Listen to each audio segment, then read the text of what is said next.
Hey there guys, subscribe to our YouTube page if you want to keep up to date with all the latest on the Riot MMO, or if you want to learn more about the world it will take place in. Long before Noxus was a global empire who had an army that was the envy of the world, it was a tribal land inhabited by multiple, constantly warring clans. During this period, a coven of sorcerers attempted to contact a long dead but brilliant warlord and tactician, who was ancient even for that period of time. Someone they believed would bring them great power if they were able to resurrect. Sanu Zal, whose name had been lost to history, whispered a word to these sorcerers in the language of the dead, Mordekaiser. Their plan ended up being successful, and Mordekaiser was resurrected. The warlord quickly went on to raise a giant fortress called the Immortal Bastion in the center of his new capital. He then began his conquest, ravaging the surrounding lands, forcing them to choose between death and carnage, or joining the fold of a newly born empire, Noxus.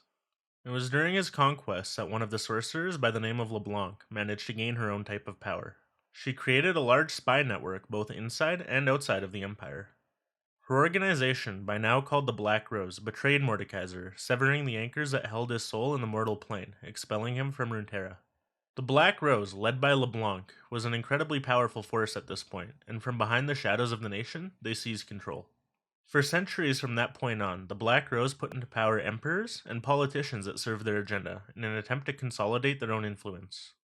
While Noxus was growing and rising, however, another power in the west also was. The Noxians invaded this kingdom, and Demacia shocked the Noxian High Command as they resisted the invasion of the Empire, inevitably pushing Noxus back in a stunning show of will and force, although it did cost the life of their king, which solidified a brutal rivalry between the two powers that still exists to this day. Jericho Swain was a proud Noxian who seems to truly believe in the principles he espouses. As his power within the Noxian society increased, he began to discover more and more about the elusive Black Rose, and he began to see their existence as a threat to the nation that he admires. Swain began personally hunting and executing some of the most prominent conspirators. These loyal acts towards Noxus, and by extension the Emperor Borim Darkwell, granted him an army and a commission at the forefront of Noxian conquests. As Noxus continued their invasions and their warmongering, they saw what they perceived as weakness from the Ionian people. Noxus launched an invasion of Ionia, with Swain one of the leading generals. The invasion was so brutal, unnecessary, and costly in lives on both sides that it pushed Swain into becoming disillusioned towards the Emperor, and he decided to launch a coup to save his country. You see, Swain's vision for the future of Noxus was one of unity in strength of any form. Any who contribute meaningfully, any who have the will to protect Noxus at all costs, he considered as true Noxians. Once arriving back at Noxus, he came into contact with a powerful demon who vowed to help him. However, to obtain his help, Swain would have to pay a price, a cost that to this date has not become known to the outside world. For years upon years, Swain meticulously planned his coup. He called in favors from old allies and people that shared his views. In a single night, he killed Emperor Darkwill and all of his supporters, establishing a new form of governance, the Triferix. The Triferix is the name of a triumvirate, a council of three ruled by icons of the foundational pillars of the new Noxus. Jericho Swain, who was the embodiment of vision, Darius Varn, the embodiment of might, and an enigmatic person, known only as the Faceless Person, who is the embodiment of guile. The guiding idea behind the Triferix is that one incompetent or corrupt leader may bring about the fall of Noxus, so having three leaders that could hold each other accountable would better solidify the Empire's power. But despite Swain's culling of much of the Black Rose, as well as many of the noble houses that still held the monarchical view that bloodlines mattered above all, there is still much internal struggle within the Empire. Many of the noble houses that still exist oppose the rule of the Triferix, and the surviving members of the Black Rose still find themselves incredibly powerful. LeBlanc and her organization continue to plot against Swain and the Triferix, and attempt to restore the power their organization once held, despite an easy and informal truce with the government.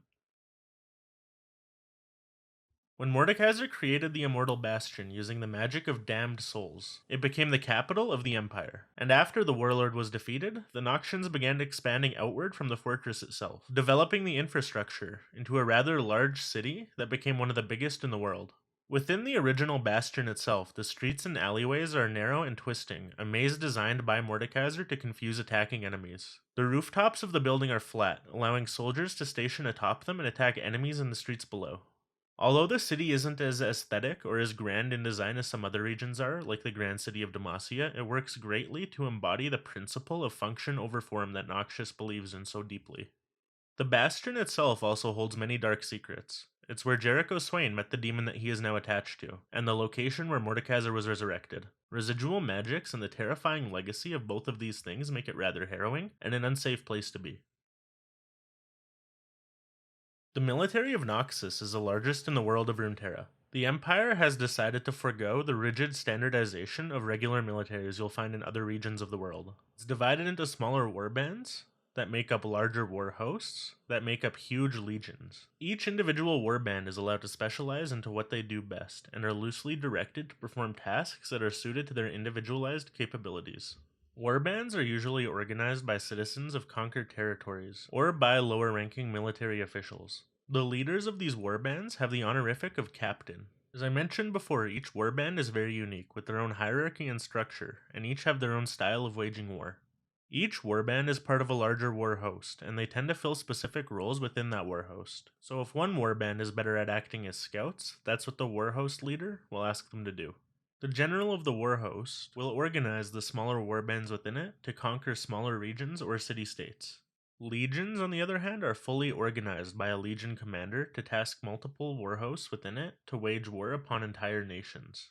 The most notable legion in Noxus is the Triferix Legion, which is led by Darius, who is the Hand of Noxus and the Icon of Might.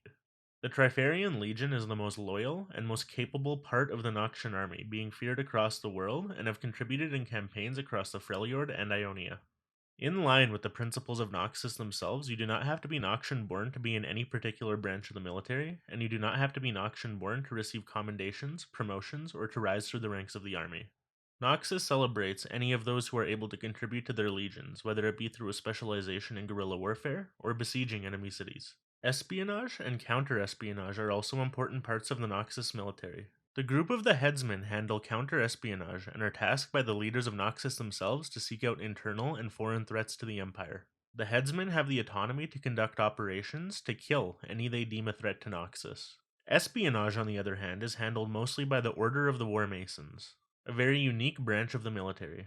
They both plan infrastructure within Noxus and for their conquests, building bridges, roads, and anything needed to keep Noxus's supply lines flowing within the country and during invasions. They are also tasked with scouting enemy territories as well as infiltrating rival governments.